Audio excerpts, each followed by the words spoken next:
की कुटीर उद्योग जो चला रखा है उन्होंने, उससे स्वतंत्र भाषण बंद हो जाएंगे। किस तरह से प्लान्ड एजेंडा के तहत ये चीज़ें की गई, कौन कंप्लेनेंट थे, क्या तथ्य पेश किए गए, किस तरह का दबाव था, यह सब कुछ देश की जनता देख रही है। खैर, कोर्ट के फैसले पर किसी टिप्पा टिप्पणी का कोई औचित्य नहीं बनता है और हमें पूरी उम्मीद है कि सुप्रीम कोर्ट में जब यह मामला जाएगा तो स्टैंड नहीं करेगा और राहुल गांधी जी को निश्चित रूप से इंसाफ मिलेगा। बीजेपी सांसद रविशंकर प्रसाद ने कांग्रेस पर हमला बुलाया, कहा है कि हम कांग्रेस से पूछना चाहते हैं कि आप राहुल गांधी को नियंत्रित क्यों नहीं कर सकते, आप उन्हें ठीक से बोलने के लिए प्रशिक्षित क्यों नहीं कर सकते। वह आपके नेता हैं, क्या उन्होंने इस मामले में माफी मांगी थी या खत्म हो गया होता। हम पूछना चाहते हैं भारतीय जनता पार्टी से कि इतना तूल दिया जा रहा है राहुल गांधी जी के बयान को। नीरव मोदी हो, ललित मोदी हो, जिन लोगों ने देश का पैसा लेकर ये लोग बाहर चले गए, उन पर आरोप लगाए थे। प्रधानमंत्री जी ने अपने भाषण में क्या कहा? जो डर गया समझो वो मोदी नहीं है। आप किस मोदी की बात कर रहे हैं प्रधानमंत्री जी? आपके हिसाब से तो ललित मोदी को, नीरव मोदी को डर नहीं लगता होगा। प्रधानमंत्री जी के बयान का क्या विश्लेषण करेगी भारतीय जनता पार्टी कि जिनका टाइटल मोदी होता है उनको डर ही नहीं लगता है? डर नहीं लगता होगा क्योंकि आप लोग कहीं ना कहीं संरक्षण देते होंगे। पश्चिम बंगाल के राज्यपाल ने पंचायत चुनाव जो शनिवार को होना है तो उसको लेकर के बयान दिया गया कि जमीनी स्थिति वैसी है जैसी विभिन्न हिंसाग्रस्त क्षेत्रों में है, लोग डर की स्थिति में है। चुनाव है, आज चुनाव है, सभी मतदाता मतदान करने के लिए मतदान केंद्र पर जाना चाहिए। मतदाताओं का अधिकार सर्वोच्च अधिकार है।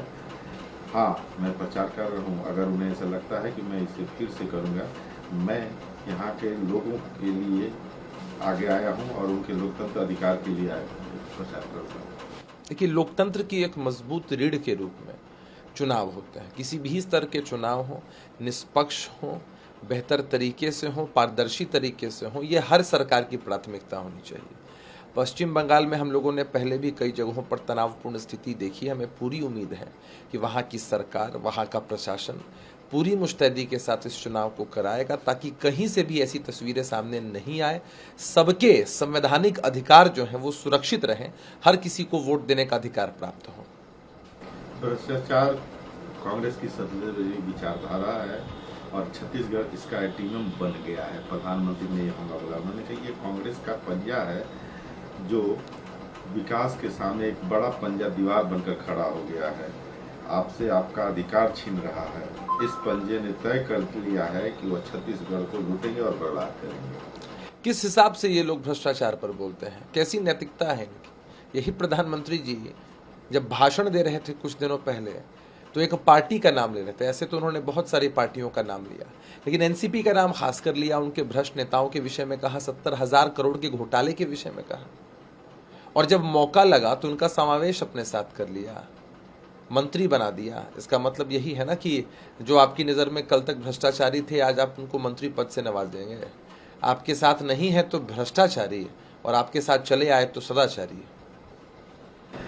भोजपुरी गायिका नेहा सिंह राठौर के खिलाफ पेशाब की घटना पर पोस्ट करने को लेकर के मामला दर्ज हो गया है। उन्होंने जो मध्य प्रदेश में एक दलित पर, आदिवासी पर एक व्यक्ति द्वारा पेशाब किया जाए, उसकी वीडियो जो है उन्होंने बिना उस पर ब्लर किए ही पोस्ट कर दिया। देखिए, एक तो ये जो घटना घटी वो बेहद अमानवीय घटना रही है, और ऐसी अमानवीय घटनाओं का समाज में कहीं स्थान नहीं हो सकता है। कार्रवाई की जा रही है, लेकिन हर व्यक्ति की गोपनीयता मेंटेन रहे, यह बेहद आवश्यक होता है।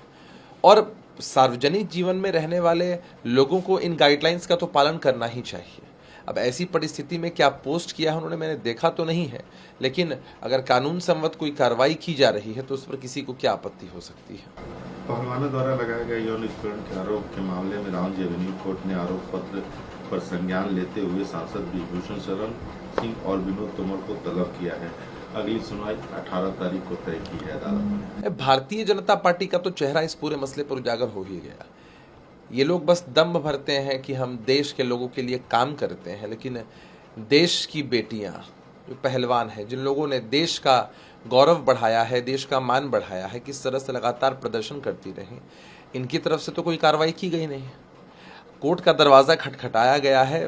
देश की न्याय प्रणाली पर हर किसी को भरोसा है और हम पूरी उम्मीद करते हैं कि जो पीड़ित पक्ष है उनको न्याय मिलेगा। हम सभी लोग उनके समर्थन में हैं।